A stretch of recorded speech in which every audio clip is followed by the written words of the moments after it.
when you're getting ready in the morning, when you're working, or when you're simply looking to open your mind.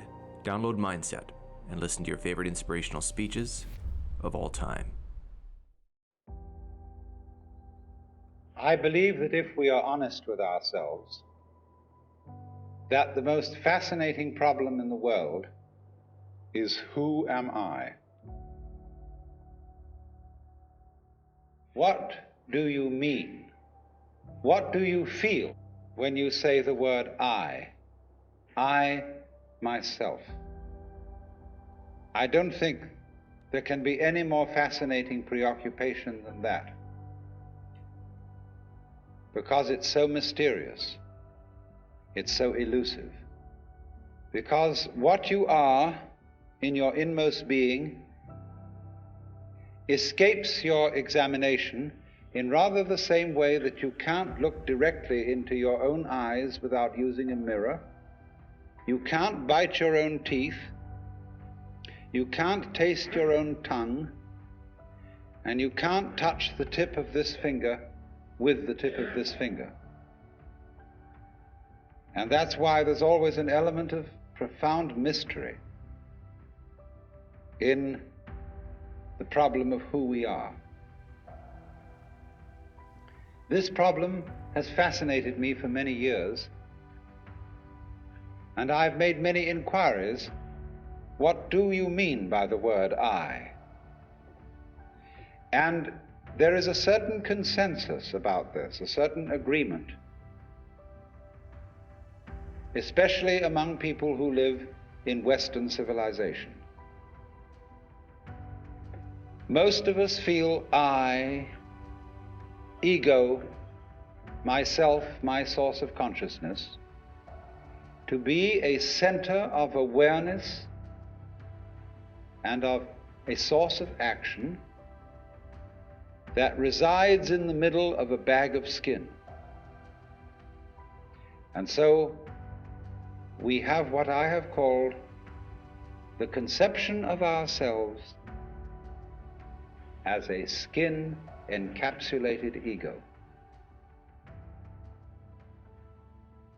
In other words, we don't regard I, myself, as identical with our whole physical organism. We regard it as something inside it. And most Western people locate their ego inside their heads.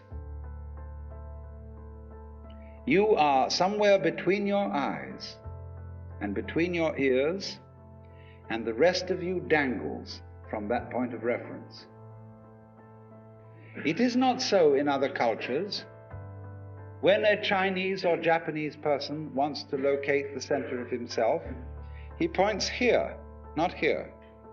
Here to what Japanese call the kokoro, or the Chinese call shin, the heart, mind. Some people also locate themselves in the solar plexus. But by and large, we locate ourselves behind the eyes and somewhere between the ears. We have really the idea of ourselves as a little man inside our heads who has earphones on which bring messages from the ears, and who has a television set in front of him which brings messages from the eyes, and all sorts of electrode things are all over his body giving him signals from the hands and so on, and he has a panel in front of him of buttons and dials and things, and so he more or less controls the body. But he isn't the same as the body, because I am in charge of what are called the voluntary actions. And what are called involuntary actions of the body, they happen to me. I am pushed around by them, but to some extent also I can push my body around. This, I have concluded, is the ordinary, average conception of what is oneself. And look at the way children, influenced by our cultural environment, ask questions. Mommy, who would I have been if my father had been someone else? You see, the child gets the idea from our culture that the father and mother gave him a body into which he was popped at some moment. Whether it was conception or whether it was parturition is a little bit vague. But there is, in our whole way of thinking, the idea that we are a soul, a spiritual essence of some kind, imprisoned inside a body, and that we look out upon a world that is foreign to us. In the words of the poet Houseman, I, a stranger and afraid, in a world I never made.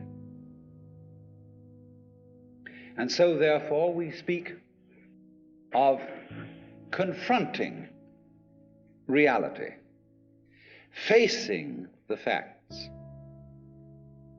We speak of coming into this world,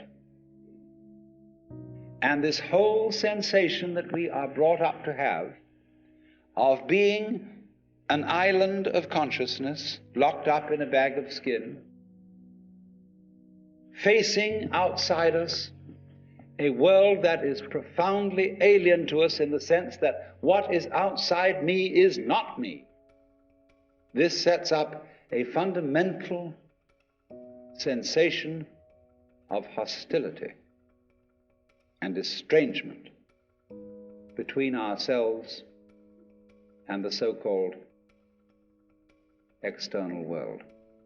And therefore, we go on to talk about the conquest of nature, the conquest of space, and view ourselves in a kind of battle array towards the world outside us.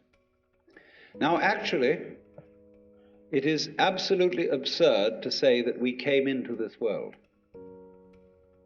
We didn't. We came out of it. What do you think you are? Supposing this world is a tree. Are you leaves on its branches, or are you a bunch of birds that settled on a dead old tree from somewhere else? Surely, everything that we know about living organisms from the standpoint of the sciences shows us that we grow out of this world, that we, each one of us, are what you might call symptoms of the state of the universe as a whole. But you see, that is not part of our common sense.